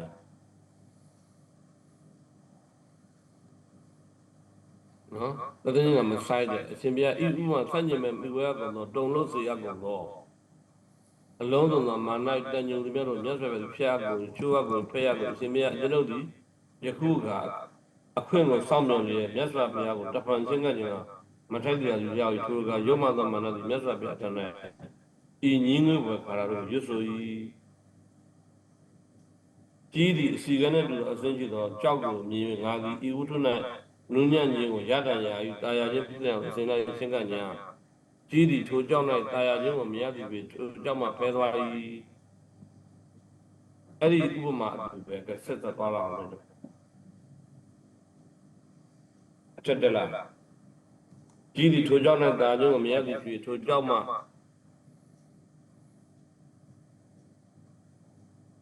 အဲ့ဒါထို့သူကြီးနေတူတော့ကျွန်ုပ်ဒီကြောက်နေတူတော့အရှင်ကောင်းရှင်းပြပြီးအရှင်ကောင်းတော်မှာဖဲသွားတော့ရွတ်ဆိုပြီးဒါကတော့ဟောပါပဲဥပမာပေးပြောဆိုတဲ့စကားပါနော်အရှင်ဘုရားတော်ကြီးကမကတ်တော့ဘူးဆိုတဲ့အသေးပဲပြောတာပါအဲ့တော့မာနမင်းရပေါ့လေမာနကနေပြီးတော့ဘုရားကိုတပါးတည်းပဲနိဗ္ဗာန်သွားဆိုရင်လည်းဘုရားတရားဟောပြီးကျန်တဲ့တာဝကတွေပဲနိဗ္ဗာန်မကူးစေချင်ဘူးပေါ့နော်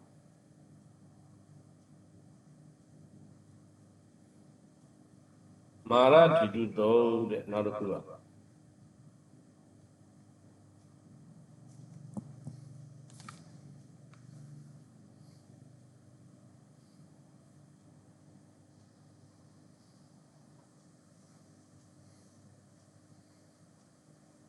မာရတိတုတုံး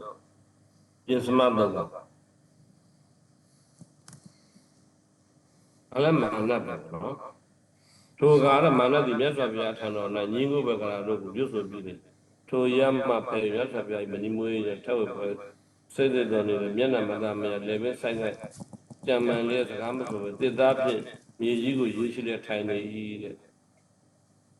ထိုအခါတဏှာရိဓာကဥသောမာနတိမိတော်တို့ရုပ်မှသောမာနတော်ရှင်ကမာနကိုခါတာဖြင့်ပြောဆိုဆို၏မာနရဲ့တမိတော်ရောက်လာတယ်ပေါ့နော်ဖခင်ဘဲကြောင့်နှလုံးမသာသည်ဖြစ်နေတယ်ဘယ်တော့စိတ်ပြည့်နေရလဲအဘယ်ပုဂ္ဂိုလ်ကိုကြံစည်နေရလဲကျွန်တော်တို့ဒီတောစင်ကိုဆောင်တယ်ထိုပုဂ္ဂိုလ်ကိုရာဂကြောက်ကြပြီးနှောင်ဖွဲ့ပါကွာနော်အဖေမနိုင်တော့သမီးတော်ရောက်ကအကူကြီးပေးပဲပေါ့နော်တင်းကြီးအလိုတို့လိုက်ပြီးဖြစ်ရပါတော့ပြောလို့ဒီဥစ္စာတွေလည်းပဲအတွေးခေါ်နေပတ်သက်လို့ရှိရင်တချို့လူတွေကဒီပေါ်မှာဒါတကယ်မဟုတ်ဘူးမာနမဟုတ်ဘူးပေါ့မင်းသမီးတွေမဟုတ်ဘူးမြတ်စွာဘုရားရဲ့စိတ်ပိုင်းဆိုင်ရာသူ့အတူအတွေးခေါ်နေတာဖြစ်တယ်ဆိုပြီးတော့ပြောတဲ့လူတွေလည်းရှိရတော့ဟုတ်လားအဲ့လိုဖြစ်တဲ့အတွက်တချို့ကဘလောက်ထိဘာသာပြန်လိုက်တယ်ဆိုဗုဒ္ဓမြတ်စွာဘုရားရာဂမကင်းသေးဘူးလို့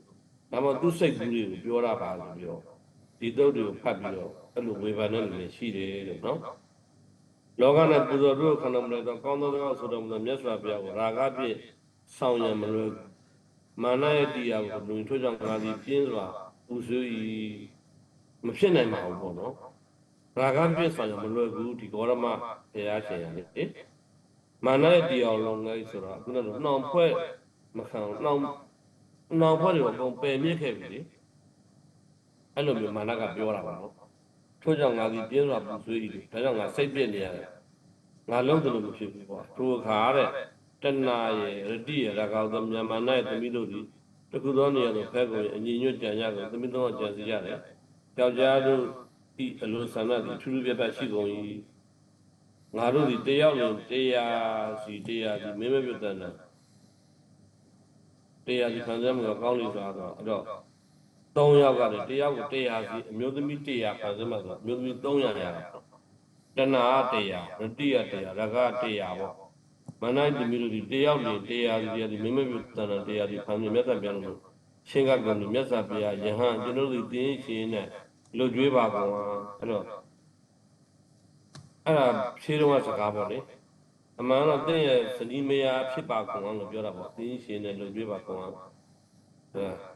အမျိုးသမီးတရားပေါ့အပြိုတရားပေါ့မြတ်စွာဘုရားဥရိကုံရပြီးတော့နဲ့အတုမနဲ့ပါကို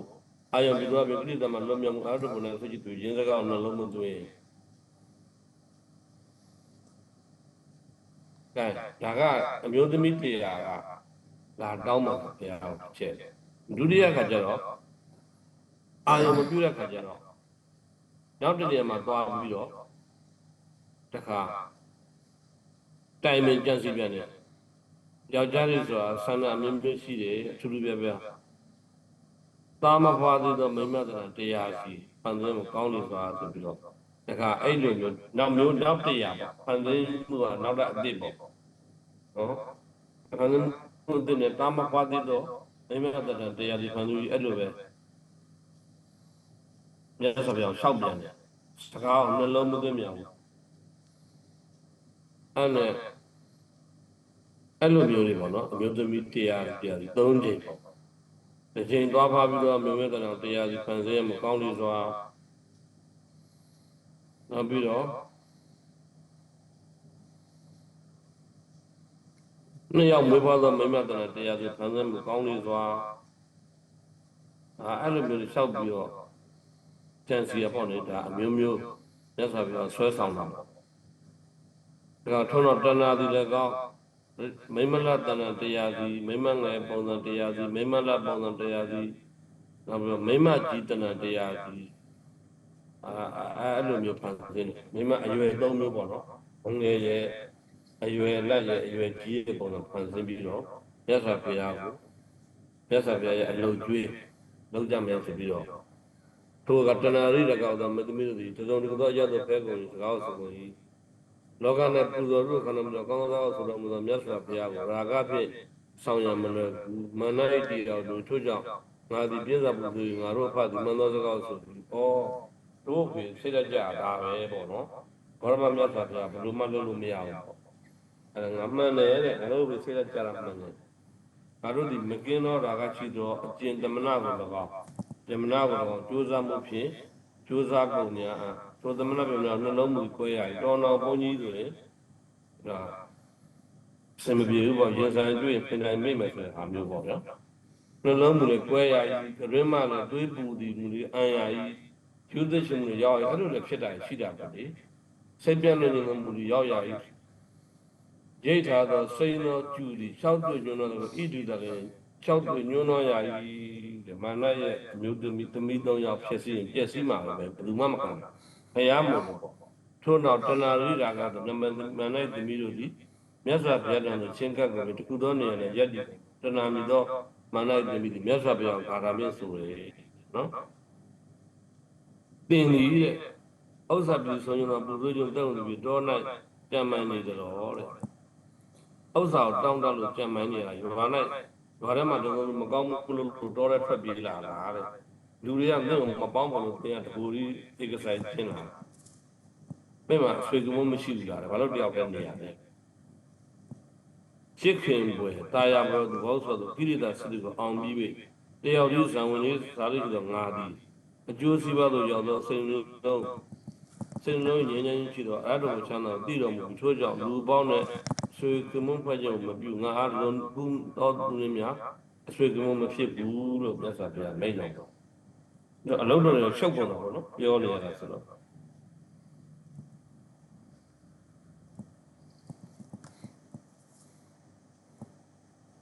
နော်နောက်တစ်ခါဆက်သွား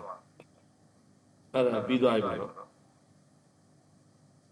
ထို့နောက်အရတိမြေတော်နတ်သမီးတည်တယ်မြတ်စွာဘုရားသာဝတိဆိုကြီးနောက်တစ်ယောက်ကနောက်တစ်မျိုးပြောတယ်ဟိုတစ်ယောက်ကတော့အဲ့ခုနကတော့ပြောတာပေါ့နောက်တစ်ယောက်မင်းသမီးကနတ်သမီးကပေါ့မာနသမီးကဘာပြောလဲဆိုတော့အဘယ်မြေတော်နေကြီးများသောယဟန်တွေ9တော်နဲ့ပြီးတော့ဩဃကိုကုမြောက်ပြီး6ခုမြောက်မနောတော်နဲ့ပြီးတော့ကိရိတာယုံကုမြောက်ပြီးဖြစ်တယ်တဲ့မေကုန်းနဲ့ထောက်တာအဘယ်မြေတော်ဆံဖြင့်များစွာဝင်သာရိတော့ပုဂ္ဂိုလ်ကာမတဉ္ဇဉ်တို့အခွင့်မရကုန်ဘူးအပပြုလို့မေကုန်းအဆင့်ရတော့မြင်တယ်နော်ငြိမ်းပြီးတော့ကိုရှိတော့ကောင်းသောကိရိတာမှာလို့သောစိတ်ရှိတော့ကံတို့သည်မပြုတ်ပြင်အပ်သောတတိနှင့်ပြည့်စုံသောကိရိတာ၏တရားမဟုတ်သောပုဂ္ဂိုလ်သစ္စာလေးပါးတရားကိုသိ၍တန်စီမှုဝိတ္တကေသောသုဒ္ဓရတမင်းလေးရှိအမျက်မထွက်မအောင်မေ့မထိုင်မိုင်းဤသို့နေခြင်းများသောယဟန်ဒီတဲ့များစွာနေသောယဟန်ဒီ9တော်နဲ့ပြီးတော့ဩဃတော်မြောက်သည်ဥပမာအဲ့ဒါဘာပြောလဲဆိုအစင်းတော့မြင်တာပေါ့နော်မိကုန်းကလည်းနတ်သမီးမေးတာလည်းအစင်းမြင်တယ်ဇံရတဲ့ပုဂ္ဂိုလ်ပြောတယ်ပေါ့ဒီကလွယ်ကူပြောမယ်ဆိုရင်တော့ဇံရတဲ့အစင်းဆိုရင်ကာမဆိုတဲ့အာကိုလွန်မြောက်သွားတာပေါ့နော်ယူပဇံနဲ့အရုပဇံနဲ့ရပါတယ်လောကီပဲဖြစ်လောကုတ္တရာပဲဖြစ်ဒီကိရိတာဟိုနိဝရဏတရား၅ပါးပယ်လိုက်မှဒီဇံနေရတာအဲ့ဒီလိုဇံရတဲ့ပုဂ္ဂိုလ်သရုဒ္ဓဇံများစွာဝင်တဲ့ပုဂ္ဂိုလ်ကာမတဉ္ဇဉ်ကိုဖွင့်မရပါအဲ့တော့ဗြဟ္မာလေးဘုဒ္ဓမြတ်မျိုးသမီးဗြဟ္မာတော့မရှိဘူးလေအမျိုးသားဗြဟ္မာပဲရှိတယ်ဗြဟ္မာပြည်20ကိုရောက်တာလေဇံရတဲ့ဘုန်းကြီးတွေဇံရတဲ့လူတွေပဲရောက်တာဟုတ်ပုရုဇဉ်ပဲဖြစ်စေအောင်ဇံရတဲ့လူတွေရောက်တာပုရုဇဉ်အမျိုးသမီးပုရုဇဉ်အမျိုးသားပုရုဇဉ်ယဟန်ခေါင်းကြီးတွေအကုန်လုံးဇံမရဘဲနဲ့ဗြဟ္မာပြည်20ကိုမရောက်ဘူးကိုရောက်တဲ့ခါကျတော့ဗြဟ္မာပြည်ရောက်သွားလို့ရှိရင်မျိုးသမီးမရှိတော့မျိုးသားပုံစံတွေဖြစ်သွားတယ်ဆိုတော့အဲ့ဒါကိုအဲ့လိုအဆင့်ရောက်တာဟုတ်သုဒ္ဓဇံအဆင့်ရောက်တာအဲ့ဒါကာမတဉ္ဇဉ်အခွင့်မရဘူးလို့ဘုရားဖြေတာနောက်တစ်ယောက်ကတဏှာတွေရဂပြီးတော့မနမင်းမြတ်စွာဘုရားဘာသာပြီးရွှေဆိုတယ်နတ်သမီးဆိုရင်ဘုရားကိုဖြည့်ဆည်းရဆိုတယ်မိကုန်းကတော့ဆင့်မြင့်တယ်ပေါ့နော်နောက်ရဂပြီးတော့နတ်သမီးကမြတ်စွာဘုရားကို၆တယ်မြတ်စွာဘုရားဒီတဏှာဖြတ်တော့ပြီးဂိုင်းတန်ကအလည်းနဲ့ကျက်စားတော်မူနေပါပြီများစွာသောတရားတရားရှိကုန်သောတပည့်တို့သည်မချွေအိမ်ပညာကုန်တတ်တဏှာအိမ်မရှိသောဒီမြတ်စွာဘုရားသည်များစွာသောတရားပေါင်းဤကိုသင်္မိတို့ဒီမှာလူရနိဗ္ဗာန်တစ်ပတ်ကောင်းသောပို့ဆောင်တန်းတယ်ဟုတ်ဖြစ်တော့မြတ်စွာဘုရားအနောက်ချက်တော့ပေးတာအဖေကိုကူညီတဲ့အနေနဲ့ဒါပေမဲ့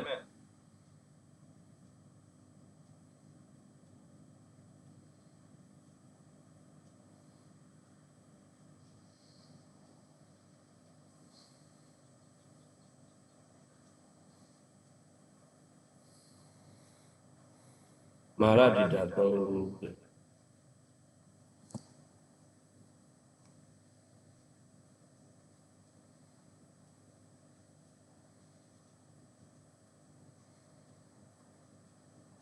အဲ့ဒါပြီးတော့ဘာလို့ရောက်တာတော့ကြီးတော်လုံးလားရှိတော့ဟုတ်လေမြတ်စွာဘုရားသူတော်ကောင်းတရားတို့ဖြင့်စင်စစ်ဆောင်ဝင်တရားပြဆောင်သောပညာရှိတွေကညူစုချင်းအပေအကျိုးရှိရနေမိန်တော်မူ၏တဲ့ထိုအခါတဏှာရိတကဟုသောမာနရဲ့သမီးတို့သည်မာနထံသို့ရှင်းကားကြကုန်၏ရုပ်မှသောမာနရဲ့တဏှာရိတကဟုသောနတ်သမီးတို့သည်လာသည်ကိုအဝိမမောခါရမျိုးဆို၏မိုက်ကုန်သောတင်တို့သူသမီးတွေကိုပေါ့ကြာရိုးဖြင့်တောင်ကိုရိုက်ခတ်ကြကုန်တောင်ကိုလက်သေးဖြင့်တူဖက်ကြကုန်၏တန်ကိုသွားတော့ဖြင့်ခက်ခါချကုန်၏ဥပမာတွေကမိုက်တယ်နော်ဟုတ်တယ်ဗျာတန်ကိုသွားပဲကျိုးမှာပေါ့လို့သူကောင်းပြကြောက်ကိုရွေ့၍ထောက်တရမရှိတော့ရေဝဲနဲ့ထောက်တရကိုရှာပြီးတကယ်တော့ရင်၌တင်းလို့စောင့်မှုတကယ်တော့ပြေကုန်တို့ကြောင့်ရဟန်းကောရမမှာညီငွေဖက်ကြကုန်တော့ရွတ်ဆို၏တဲ့အဲ့တော့အောက်ဆက်သွားတာတဏှာရိတကထွန်းတော့ပါသည်ဖြစ်၍လာကုန်၏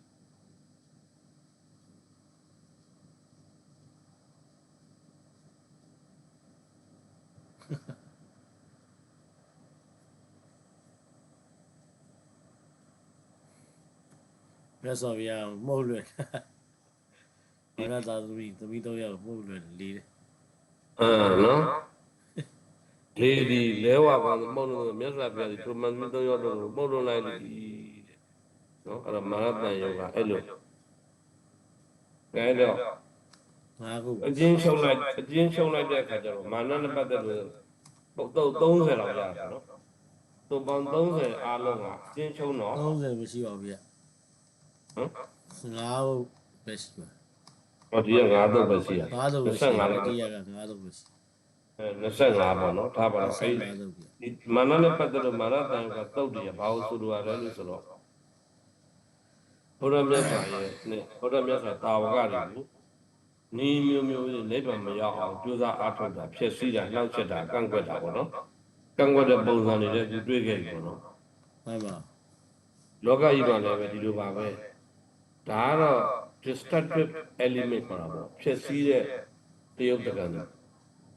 အခုခေတ်မှာလည်းပဲဘယ်ခေတ်မှာမဆိုပါပဲတရားကျင့်တဲ့လူတွေတရားခံတဲ့လူတွေတောတူတဲ့လူတွေကုသိုလ်လုပ်တဲ့လူတွေအမျိုးမျိုးသောအချင်းအဖြစ်အနောက်ချက်တွေကရှိနေတာရှိနေတဲ့အခါကျရင်အဲ့ရှိနေမှသိရအဲ့လိုသိဖို့ရဘာလို့လဲဆိုတော့တတိတွေအဲ့လိုတတိနဲ့ရပါဆိုတော့မလို့မရဘူးတတိရှိရင်အတိလည်းကတ်လာဒုတိယတတိရှိရင်အတိကတ်လာအတိကတ်လာလို့ရှိရင်အဲ့ဒီဖြစ်ပေါ်လာတဲ့အန္တရာယ်ကိုပယ်ပြောက်ဖို့ရကြိုးစားအထောက်ဖို့လိုသေးတယ်အဲ့ဒါကိုသိရလို့အတိရဲ့တတိရဲ့အတိရဲ့ကြိုးစားမှုရဲ့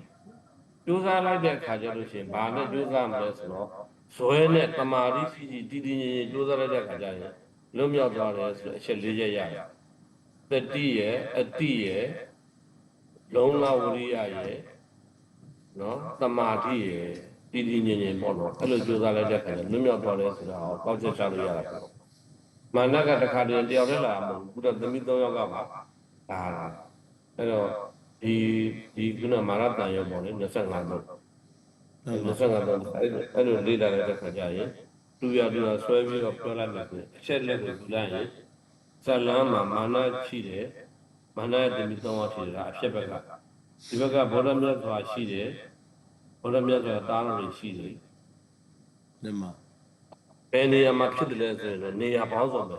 ဒီ25တော့မှာလေးလာရင်တော့ရာဇဂိုရဲ့တာဝတိရဲ့ဝေသာလီရဲ့တက္ကတာရဲ့၄နေရာမှာဖြစ်တယ်ပေါ့နော်ဒီ25တော့မှာ၄ ဘု နေရာ ရား မှာ ဖြစ်စားချိန်ရောဗျဘုရားဖြစ်စားရဲ့အလေလောက်ရဲ့ ဟိုအဲ့ဒါအချိန်ခါပြောမယ်ဆိုဘုရားကိုဘယ်အချိန်မှလုပ်လို့ဆိုဘုရားကိုမသိမချင်းပြန်တော်မူမချင်းမာနကနှိမ့်ဆက်တယ်အဲ့လိုမောက်ဆက်တာ မှန်ပါ ဟိုနောက်ဆုံးပြိဋိဘဆံဃာမျိုးလည်းမာနကလုပ်ခိုင်းတာအဲ့တော့မာနဟာ ဆင်းတယ်တော့ ဘုရား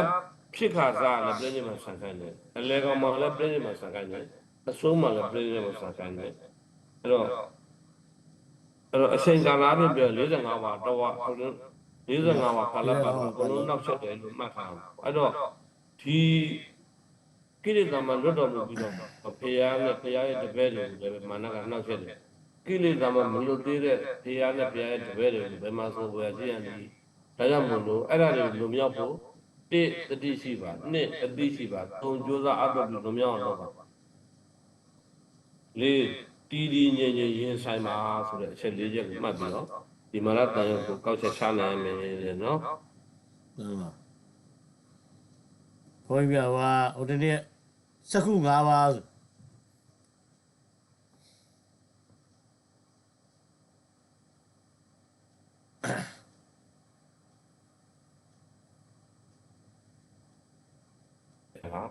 မာနကိုနိုင်နေတဲ့အချက်ပဲလို့ဒီလိုကောက်ချက်ချအောင်နော်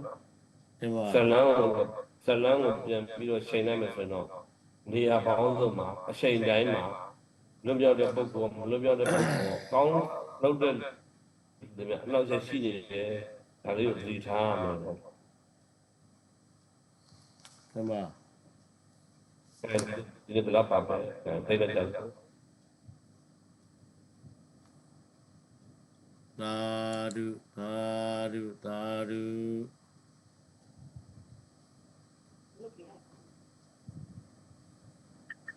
သင်္ကန်းစာကြီးဆုံးပြီဖြစ်ပါ၍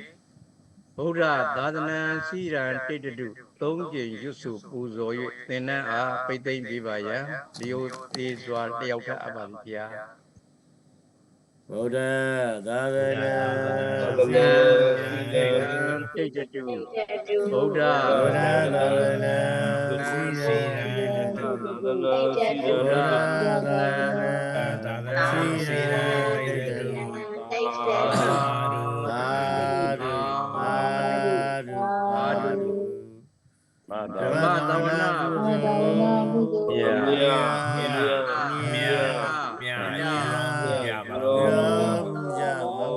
ရား ပူဇာဘဝနာသာဓုသာဓုသာဓုသာဓု အမြတ် အမြတ် မြတ် မြ မြတ် တ် မြတ် မြတ်ပါ မြ ဘု တ် ရား ဘုရားဘုရား သာဓု သာ သာ ဓု ဓု သာဓုသာဓုသာဓု အမြတ်မြတ်မြတ်ရောဘုရား မြတ် ရော မြတ်ရောမြတ်ရော သာဓုသာဓုသာဓု အဲကုသလောကျမ်းမာရေးတွေကလည်းပြောကြတယ်နော်ကျမ်းမာဟိုကယောဂတွေဒီကယောဂတွေဖတ်ရတယ် တင်ပါဗျာ မိုးတွေကလည်းရွာနေတယ် တော်လိုက် အသက်ကြီးတဲ့တကာရောအသက်ငယ်သူတွေရောဂရုစိုက်ပြီးတော့ကျမ်းမာရေးကိုဂရုစိုက် စိုက် ပြီး ပါ တော့ လို့ခေါင်းတော့ နော် တခါဒီပြောတော့ခါဖြူလို့ဒီမှာနာစိချောင်းစိုးဖြစ်ပြီးတော့သွားနေတယ် ဟုတ်လားအဲ့တော့အားလုံးပဲက နာစိနဲ့ကြံသေးရတယ်တော့လုပ်နေတာ ဟုတ်တယ်အဲ့တော့ဂရုထားဖို့ စက္ခု၅ပါးနဲ့ပတ်သက်လို့ဟိုတနေ့ကသူတဆိုဒီမှာပြောသွားတာတော်တော်ကောင်းတယ်လို့ဖြစ် ကောင်းတယ်ကောင်းတယ် ဘု တ ရား မ စ န် က္ခုလေ ဗုဒ္ဓစကုဓမ္မဗုဒ္ဓစကုဆိုတာအိန္ဒိယပရောပယတိညာနဲ့အာတယနုသယညာဒီနှစ်ပါးကိုပိုင်တဲ့အတွက်မြတ်စွာဘုရားကဘယ်ပုဂ္ဂိုလ်ဘယ်နေ့မှရတာအဲ့ဒါဟို Facebook မှာတက်နေတာဟိုဆရာတော်ရဲ့ပြဿနာတွေလည်းရှိရလေ ဒီပါ ဘုရားဘုန်းကြီးတွေကဒီကအဲ့ဘုန်းကြီးကလည်းနည်းနည်းတိုက်ခိုက်ဟွာပေါ့ Recording stopped. ဥပန္တိရတယ်ခုနကလိုဟိုသူရဲ့ဟွာမှာတင်တယ်ဗျအဲ့ဒီဘုန်းကြီးကိုနည်းနည်းလေးပြောထားလေးရှိတယ် ဒီပါဟုတ်တယ်ဗျခုနကဟိုဟာထဲမှာဖုန်းဟိုပါမြတ်စွာဘုရားဒါလည်းတည်းတက်လို့မရဘူးဆိုတော့ဒါနဲ့တက်ပြီးသေးတယ်ခုခဲပါလဲရှိတယ် မဘတော့အဲ့ဒါကို ဒါနဲ့လိုက်တက်တာ အဲ့ဒါနဲ့သူ့ရဲ့အဘော်ရလည်းမေးရလားမသိပါဘူး။သိ30တန်နဲ့အမှတ်က သိ30တန်ဗျဟုတ်တယ်ဗျ နော်။အဲ့ဒါပါပဲနော်ကိုကြီး။သတိထားပေါ့နော်။ကိုကစာသင်တဲ့လူတွေသတိထားပေါ့။အမှန်မလိုက်မိစေနဲ့ပေါ့နော် ဒါမလိုက်မိစေနဲ့ အရတိဆိုတာသိလားဟမ်အရတိ ။အရတိမမွေးလျော်တာ တဲ့တဏှာရတိယာကသုံးလုံးပါလား ။တဏှာရဲ့ အရတိ ရတိဆိုတာမွေးလျော်တာရမုဒ္ဒ အဲ့ဒါ အားကြတော့တားမြစ်တော့အရတိကမမွေးလျော်ဘူး အင်္ဂလိပ်လိုရှာလိုက် no attachment နဲ့ aversion ပြတော့တခါရအောင် no attachment of ဘုံ ။ဒါကကြတော့ဆွဲလန်းတာပေါ့။တဏှာကကြတော့ ရခါ တဏအာရတိရာဂဆိုနတ်သမီးတော့အမှန်တော့နတ်သမီးနာမည်မဟုတ်ပါဘူးအဲ့ကိရိတာနာမည်တွေပါပဲကိရိတာကိုစကလုံး၃လုံးပြောင်းထားတာပါ ဘမို့ရာဂနဲ့ရဂဘယ်လိုကွဲပါလဲဖေ မဟုတ်ရာဂရင်ဇတာတက်နေတဲ့ချင်း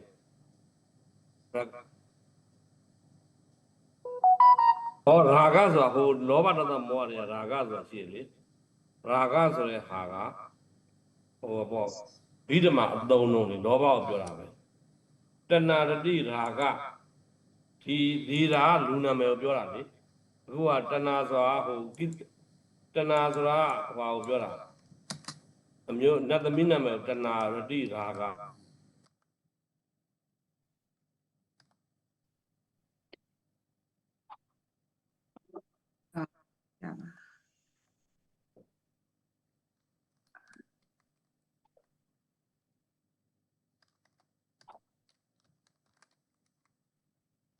ရပါ ရာဂနဲ့ရာဂဟိုနာမည်ထားနတ်သမီးနာမည်ကိုပြောတာသို့တော်လည်းပဲနတ်သမီးနာမည်ကိုဖြစ်စေကမူဟိုဘက်ကလောဘသဘောပဲရတိကလည်းလောဘပဲတဏှာလည်းလောဘပဲ ရာဂလည်းလောဘပဲဒီသုံးခုကနာမည်သာနတ်သမီးသုံးယောက်နာမည်ပြောနာဘိဓမ္မာတော့ကောက်ရင်တော့လောဘတွေကြီးပဲနော်လောဘမှုစိတ်၈ပါးတွေပဲအဘိဓမ္မာတန်းကလည်းလှန်လေးတာလို့ဆိုရင်တော့ဒါပေမဲ့အပြင်းညံ့တွေကပြောရင်တော့တဏှာဆိုတဲ့နတ်သမီးရတိဆိုတဲ့နတ်သမီးရာဂဆိုတဲ့နတ်သမီးပြောတာအဲ့ဒါပါပဲဒါက तू ကပါဠိဆိုတော့ရုကိုသွားမှာပေါ့ရုဆိုတော့ရမပေါ့ရမှုဓာတ်ခေါ်တာပေါ့နော်ရမှုရဲ့ဓာတ်ကမြန်မာပြန်တိတ်တွေရင်စနေလို့ခေါ်တယ်နှစ်သက်ခြင်းဆွဲလန်းခြင်းတွေ့တာခြင်းအဲ့ဒါကိုသွားတိတ်ပဲဖြစ်တယ်အခုတဏှာတတိရာဂကိုဗမာလိုပြန်ရင်တော့နှစ်သက်တယ်ဆွဲလန်းတယ်ကုန်မင်းတယ်ရှင်းလုံးလုံးနေမွန်းတယ်ဆွဲလန်းတော့အသွဲကြောင်းတယ်တိတ်ချတော့စိတ်ညစ်တယ်ဆိုတာမျိုးထွက်မှာခုနဟာနော်အဲ့လိုတိတ်ပဲနေပြောရတာအဓိကတော့အဲ့လောဘကိုသေဖို့ပေါ်တဲ့ဟာပါပဲဒါနော် ရကတိရ အဲ့ဒါကြောင့်လို့ညာ ရကာကြရကာရကတိရနေဆို မဟုတ်ဘူးရတိပဲဖြစ်ဖြစ်ရဂပဲဖြစ်ဖြစ်သူကရမုဒ္ဒသူရဲ့ပါဠိရဲ့မူရင်းကရမုဒ္ဒ မမှုတဲ့ ရမုဒ္ဒကမွေးလျော်ခြင်းဆွဲလန်းခြင်းနှစ်သက်ခြင်းတို့အဓိပ္ပာယ်ဆိုတယ်တဏ္ဍကပေါ့နော်အဲ့ဒါကိုပြောတာအဲ့ဒါကိုနာမည်မဲ့တာပါပဲဗျာ မမ အဓိကတော့နှောင်ဖွဲတာကိုပြောချင်တာပေါ့နှောင်ဖွဲဆိုရင်လောဘသဘောကိုပြောတာပေါ့နော်ခုနနာမည်သုံးခုကလောဘသဘောနဲ့ဘုရားကိုနှောင်ဖွဲအောင်ကြိုးစားတယ်ပေါ့နော်ကြိုးစားတဲ့အခါမှာဘုရားကမတော်လို့ဘူးဆိုတော့နတ်သမီးတွေကနောက်ဆုံးအဆုံးသတ်တာတော့ကြည်ရတယ်မေကုန်းမေးပြီးတော့ဆုံးသတ်တာမေကုန်းနေရတော့နတ်သမီးတွေမေးတဲ့မေကုန်းနောက်နှစ်ခုကအရှင်းမြင်တယ်အဲ့လိုမျိုးဘယ်လိုလူမျိုးလွတ်တယ်လဲလို့ဒုတိယမေသမီးကမေးတယ်ဘယ်လိုလူမျိုးဆိုဇံရတဲ့လူမှလွတ်တာတဲ့ဇံမရသေးလို့ရှိရင်အခုတော့လူစည်းစိမ်ပေါ့နော်လူစည်းစိမ်နဲ့စည်းစိမ်ကိုတွေ့တာတတ်တယ်လို့ဘုရားကဖြေတာပေါ့ဒါဒုတိယမေသမီးရဲ့မေကုန်းပြောတာနောက်ဆုံးနတ်သမီးကလည်းအဲ့လိုပဲအမြင့်ကြီးမေးလိုက်တာတော်တော့ကနှောက်ရက်ခဲ့တာပဲနောက်ဆုံးတော့သူတို့ကနတ်သမီးတွေကမေကုန်းကတော့အမြင့်မေးလိုက်တာရှိတယ်သူတို့ဘလို့လူမှနှောင်ဖွဲ့နိုင်မလဲဆိုတဲ့သဘောကိုမေးတာပေါ့အဖေကဒီလိုလူကတော့မလို့လက်ထဲမှာမလွတ်ဘူးပေါ့လေလူပြည်နတ်ပြည်ရလူတွေကတော့မြမပြည်လူနဲ့နိဗ္ဗာန်ရောက်တဲ့လူတွေကတော့မင်းတို့လက်ကလွတ်တယ်လို့ပြောတာပေါ့ဒါအဖြောင်ပြောရင်အဲ့တိုင်းပြောမှာပေါ့သူတို့ကလည်းသူတို့ရဲ့ဆွမ်းဆောင်ရည်ကိုဘယ်လောက်ထိသိကျင်လို့မေးတာပဲဖြစ်နိုင်တယ်ဦးဇင်းတို့စကားတော့ကောင်းတယ်မေးကတော့ဒါပေမဲ့ဘယ်တိုင်းတာအထိသူတို့မာနကအနှောက်ယှက်ပြီးလို့ရတယ်လေလို့ဆိုတဲ့အခါမှာဆံရတဲ့လူတွေနှောက်ယှက်လို့မရဘူးမဲ့ရပေါ်ရတဲ့လူနှောက်ယှက်လို့မရဘူးအဲ့လိုပြောကြတယ်ကျန်တဲ့ပုထုဇဉ်တွေနှောက်ယှက်လို့ရတယ်သူတို့က မမ မဗျာကဲနောက်တစ်ပတ်မှတွေ့သေးရပါတော့နောက်တစ်ပတ်မာနတော့မဟုတ်တော့ဘူး အင်းချေပါ စုံတော့ ဘိက္ခုနီပါဗျာနောက်တစ်ပတ် ဘေကုညလည်းအဲ့လိုပဲ မမ ဘုဒ္ဓတရှိတယ်ဘုဒ္ဓတအဖြစ်ကောင်းတော့ပေါ့လေဘေကုညနဲ့ပတ်သက်လို့စာရရဒဇုတတိရဲ့ရှိနေတိတ်မရှိဘူးအဲ့တော့စာပေထဲမှာလည်းဘေကုညနဲ့ပတ်သက်လို့ပေါ်ပြတာနည်းတယ်ပေါ့နော်ကွီနီးမှာတော့ပဲရှိရဆိုတော့ဒါဘေကုညကိုဒဇုတတိရဲ့ပေါ်ပြထားတဲ့ဥစ္စာလည်းမှတ်သားစရာကောင်းနေမယ်ဘေကုညတန်ရုပ်ဆိုတာလေအဲ့ဒါနောက်တစ်ပတ်မှပြောကြသေးတာပေါ့လေကဲဒီနေ့တော့ဒီလောက်ပါပဲတပည့်တော့နောက်တစ်ခါစာဝါရှိသေးတယ် မမဗျာဟို